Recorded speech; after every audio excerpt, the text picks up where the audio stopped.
Welcome to Actionable Impact, Rebuilding Communications for the AI Era. And today we are so lucky to be joined by Allyson Park, SVP and Chief Communications Officer at Walmart. Thanks for joining us. Thanks for having me, Andrew. Well, I'm really excited about this conversation because so many CCOs are talking about AI in the future tense, like we will one day do something. But I know you've been leading at this actually for a long time and in one of the most, complex, largest organizations in the world. So, and I know your approach to this that you've been sort of famously out there on is people-led, tech-forward. And I wonder if you could just tell us a little bit about that. Yeah, people-led, tech-powered Tech-powered. has been the really the approach, and we introduced that externally at CES back in January of 2024. But we started internally with introducing that, and right now that sounds like everybody oh, that's kind of the catch of the day. But at that time, companies were going in kind of one of two directions. They were either kind of choosing the path of being, tech forward, as you said, or they were choosing the path to put people first. And I think Walmart courageously realized that there actually needs to be a path where humans are always in the loop, powered by technology, and that we needed to take an approach that was inclusive of all. And And so so that's been especially fun to be able to do that. well, terrific. And for those who don't know, tell us a little bit about like what your team looks like, what the remit is, because on any given day, Walmart is touching every issue all over the world. Like you could literally chase every crazy story because something must happen in a Walmart. But what does the team look like that you manage, and how do you think about that? Yeah, I have a great team. And for Walmart, we serve literally everyone. And so, our communications is really vast. We do all types of things that other teams do, no matter the size of the company you work for. But then we also do some things that are a little different. We have a P&L. We oversee all of our in-store and in-club radio across the US. I, manage a number of different platforms that we use to reach our 2.1 million associates all over the world, or to reach, all different folks that we need to reach in the public externally. And so, when we think about technology, we start with a question of what's the problem we need to solve? Where is there friction? And then we look at where technology can help solve that problem versus, well, let's use AI to do this or that. And so, I have a great team. I have a films team. They're filled with USC grads, film grads that, I just feel so lucky and so privileged to lead such a terrific team that gets to power, the biggest retailer in the world. And what are some of those tasks that have jumped out at you that where you're seeing today some of the most exciting uses of technology, whether it's AI or not, in communications? Yeah, I mean, it's everything from, how do we communicate with our people two-way with WorkVivo? How do we run our owned channels and other platforms? What does it mean in terms of modern measurement and the future? Because actually, that's a pretty exciting area that AI can be really helpful on, is trend spotting, pattern identification, really deep research. And so there's a lot of different things that we use it. I personally use it. And I actually asked my AI agent ahead of this conversation to analyze my own usage. And what I found on that is I often turn to AI when the decision isn't clear. There's competing priorities. You don't have as much information as you might want. There's really high stakes, high consequences. And I really use it to stress test my thinking. What am I missing? What would a critic say? I use it to do analysis of, well, how's the CCO at Walmart doing? Where could they be better?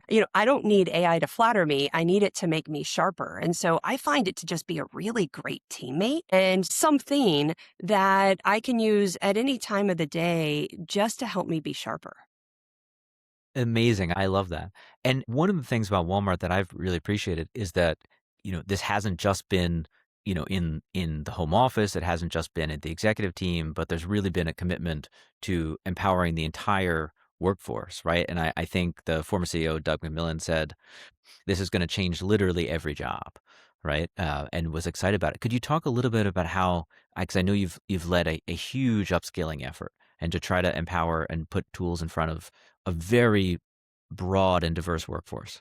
Yeah, look, I think the credit first is due to Donna Morris and our people team, Lo Stomsky, the work that they've done really to invest in skills. And Walmart started on this journey before I joined the company, really looking at how could it help provide free education, debt-free, whether that was you needed to get your your high school diploma, whether that was you wanted to learn a trade. We just had a big announcement yesterday announcing investments in jobs like optics, where you can learn and get paid to learn while on the job and then come out with, a career as an optician. And in a lot of these jobs, you're doubling your pay, whether that's, you're moving to learn the trucking industry or you're learning to move from an associate to tech. And as automated jobs become more of a reality, we believe that part of our remit at Walmart is to help upskill and train our teams. And so last year, we announced Google AI certification for our associates. I took that. Can't remember if it was a 7 or 8 part class, but it was very detailed. We just announced a new certification for OpenAI. I'm in the process of doing that. So I really try to role model that and take advantage of these opportunities. But they're not just opportunities, Andrew, as you said, for our office-based associates. These are opportunities across our entire workforce. It really helps everybody grow and learn and develop and then move into new jobs. If 75% of our store managers today started as hourly associates. Our CEO started as an hourly associate in the lawn care division. Our former CEO did the same as a cart pusher. And so, we want to be a place that creates opportunity. And I always look at that to say, whether that's opportunity where someone can grow on my team or I'm helping someone become the CCO at another company, my job is to help people grow and develop. And I think Walmart really embraces that as well. Those are incredible stories. Well, thinking about your team for a second, what is something that today you would never do without AI, or you would never let your team do without AI? And what is something that today you really want to make sure this is where the human has to stay in the loop, and this is a judgment question? Yeah, look, I think AI is really, really great at challenging your own certainty, challenging, your strategic humility, if you will, asking it, where's my bias? Who would disagree with this strategy? Think about all the audiences that you need to reach and develop personas to really stress test, what you're working on, what you're missing, what's the headline you don't want to see tomorrow. I think it's incredibly valuable. I think a lot of people are using it more for well, help me write this social media post. And the thing is it's a little bit like Eric Church said at UNC graduation, we don't need another cover. We need more originals. And so I would encourage people, don't use it to be your voice. Use it to accelerate your work so you free up time to have more judgment, to provide more counsel, to build greater relationships. I was at an event over the weekend in Berkeley called Food Camp, and we were having a conversation around AI's use in mental health, and that if someone doesn't have access to a counselor, it's better to use AI than to have nothing. And I think it depends on the AI, right? Because we've seen some really tragic examples as well. And so I do think the human is best when it's reviewing content, and at the end of the day, owning that whatever it is that the AI did, whether it's workflows or whether it's content or whether it's analysis or deep research, whatever, you've got to then be responsible for what that agent created and decide if that's something that you should move forward with or not. Terrific. Well, let's play a little buzzword bingo then, because you've mentioned a few things, and just maybe give us quick reactions on: are you using these things? Are they helpful? How are you thinking about it? First, you mentioned metrics. I know this is something you've been focused on for a long time, telling smoke from fire, where to focus. But how are you thinking about that today for the communications function? Yeah, we've got a team called Comms Enablement that is really building out modern metrics that unites all of global communications. And we look at many of the metrics that others use, whether that's sentiment, message pull through, engagement, share of voice, how our brand is showing up in large language models. Those are all signals, though. I think the real question is, did you build trust? Did you improve understanding? Did we inspire pride? Did we help the business grow? So communications should not just measure activity, it should measure outcome, and it should give insights for strategy deployment so you have just an ongoing 360. We're really fortunate at Walmart. There's a team that has invested a lot in ongoing reputational research that we can go back years and look at the trend in that analysis.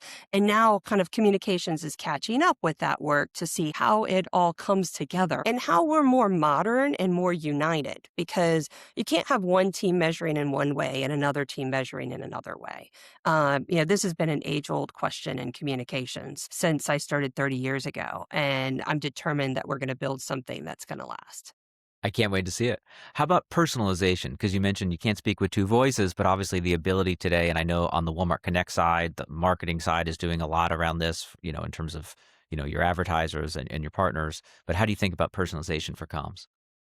I think personalization is really important. I think whether you're using AI or not, nobody likes to be talked to, in a way that doesn't resonate with them. And so the beauty of things like AI is, on a Sunday, I'll get an email from Walmart. We've built your shopping list based on my preferences and the fact that I buy a lot of the same things over and over. I really like that. I don't have to think about it. When I'm checking out, it says, hey, what about some of these essentials that you often buy? And I'm like, oh, yeah, I forgot the avocados or the cilantro or whatnot. So I think personalization really matters, but it can't get creepy.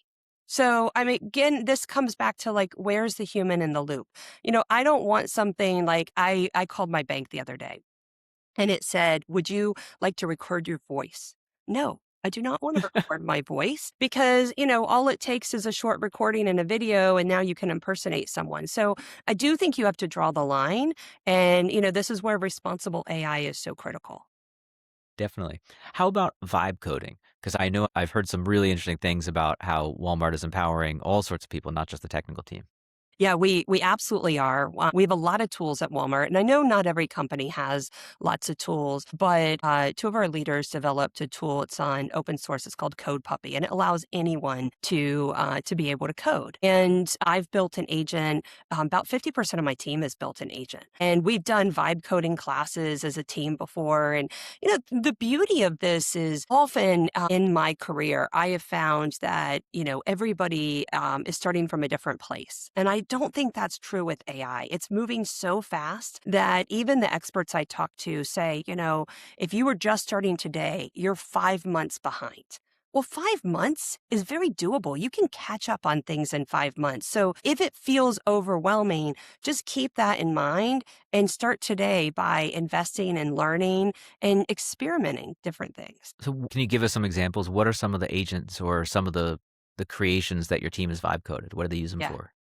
I personally started with a bot and building a bot to look at these are our beat reporters. These are the narratives.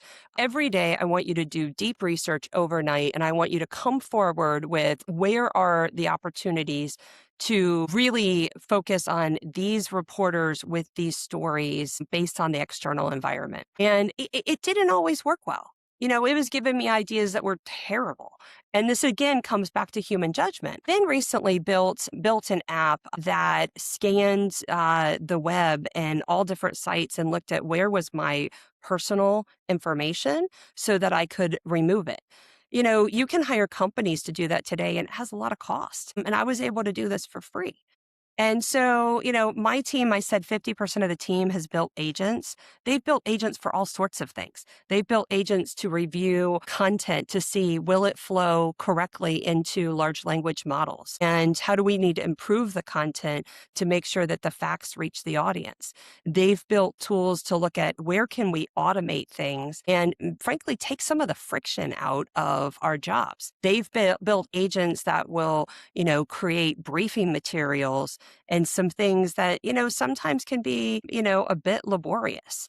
And so what we haven't said is you can only use it for this. We've said, actually, I believe AI is going to actually add more work to our plate, not less. I believe that it will provide some efficiencies. But if you look over history with technology, it has always created new and different jobs. And I think that's going to be the same for communications in the age of AI. I also believe it will supercharge the work that we do. And so I haven't said build this, don't build this. I've said try anything. Let's see how it works, but make sure that you're in control of the tech that you're building and creating and deploying. Yeah, that's been one of the themes across these episodes is that most CCOs are seeing a larger surface area that they now have to defend against. And you mentioned LLMs. What about GEO and how do you think about your reputation there? Yeah, I mean, look, I've got a great team that is very focused on this and is really working on, how does, the tough thing today is that people have limited time to be reached with content. And we know this all as consumers. You're getting kind of overwhelmed by all of this information.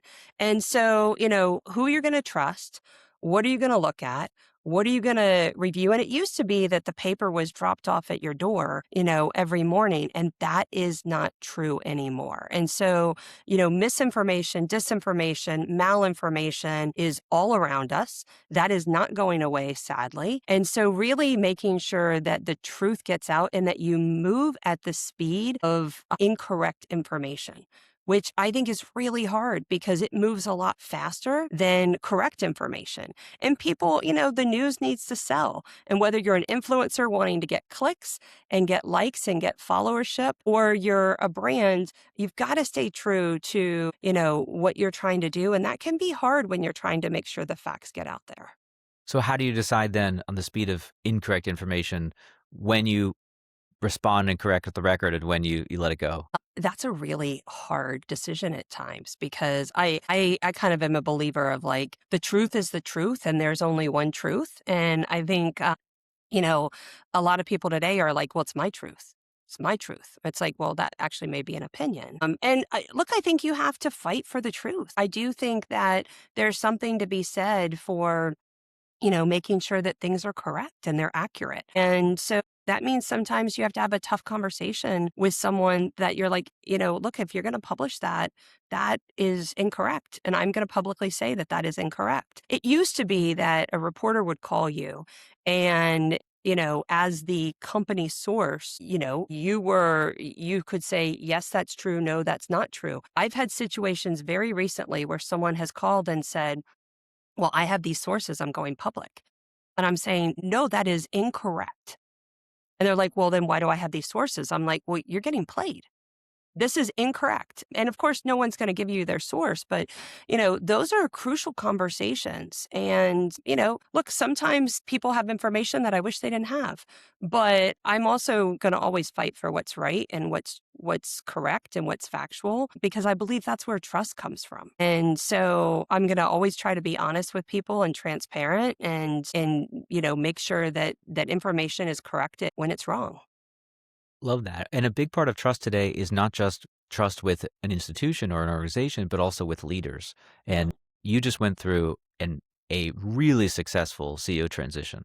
And I think of one that is a model and people are talking about a lot is, super smooth, really, really long planned. And I wonder if you could talk a little bit about that and how you see the role of individuals in building trust. Yeah, I mean, I think if you look at the research that's done, trust in employer is at an all-time high, where trust in other areas is not. CEO transitions are really defining communication moments because people are trying to understand two things at once: what is changing and what is not. And so, in November of last year, we announced that our CEO at the time, Doug McMillan, was retiring after 12 years in that seat, and that John Furner was going to be our next CEO. And so, it was our job was about providing clarity, continuity, and confidence. Clarity about the transition, continuity in Walmart's strategy and values, and confidence in John's leadership and in the future of a people-led, tech-powered Walmart. I also wanted to make sure we really honored Doug and that we helped people who might not have known John understand, he's someone who knows Walmart deeply. He was ready to lead this next chapter. And so for us, the tools were familiar. They were things everybody uses: video, photography, written content, investor messaging, experiential events. But what was different was the orchestration. And from that moment when we announced it, the 2.5 months and the communications and the sequencing, the tone, the visuals, that all needed to reinforce the same thing until John started February 1st. And really proud of the team. I do think that trust in who you work for and who you work with really matters. And people, they need to believe in the companies that they work for. And if they don't, then, I would question, are they in the right company? And are they wasting, their life's work and their time And I think that that transition was extremely well done. But I think it was also well done because we have some exceptional leaders who are terrific communicators who execute flawlessly. That helps. It helps to cook with the right stuff and politics and business, absolutely. And I know largely we've talked heavily about the US, in tech and in leaders, but obviously you run a global company and a global function. And just be curious on, particularly as it relates to AI adoption, are you seeing differences from region to region? Well, certainly people region to region are using different tools, so that's one difference. I think some geographies are ahead, some are behind. Again, back to my comment of, 5 months away from start to current day. So yeah, we are seeing that. I mean, we started at Walmart in the US with our tools like a My Assistant that rolled out 3 years ago. And then we expanded that across our footprint to other countries. And so across our business, folks have the use of technology and AI, including our frontline. We give phones that have AI built in. We have tools that have AI built in. But certainly people are using tools in different ways. And not every tool can be used in every country. So we are seeing some geographic differences.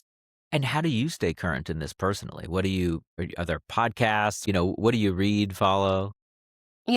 I think you can't stay current from the sidelines. You have to use it. And so, I try to just role model curiosity, things like, getting the certification that Walmart offered with Google last year. I really try to read, I try to test tools, I talk to people who know more than I do. I ask my team to share what they're doing, what they're learning. And I think right now, the most important habit isn't mastery, I think it's momentum. And it starts with trying today. Appreciate that. And is there one, even if it doesn't exist today, is there one dream use case that you are hoping soon, one day, that will be possible for communications with technology? Oh goodness. I think one, I hope humanity wins. And I think I hope it will better humanity.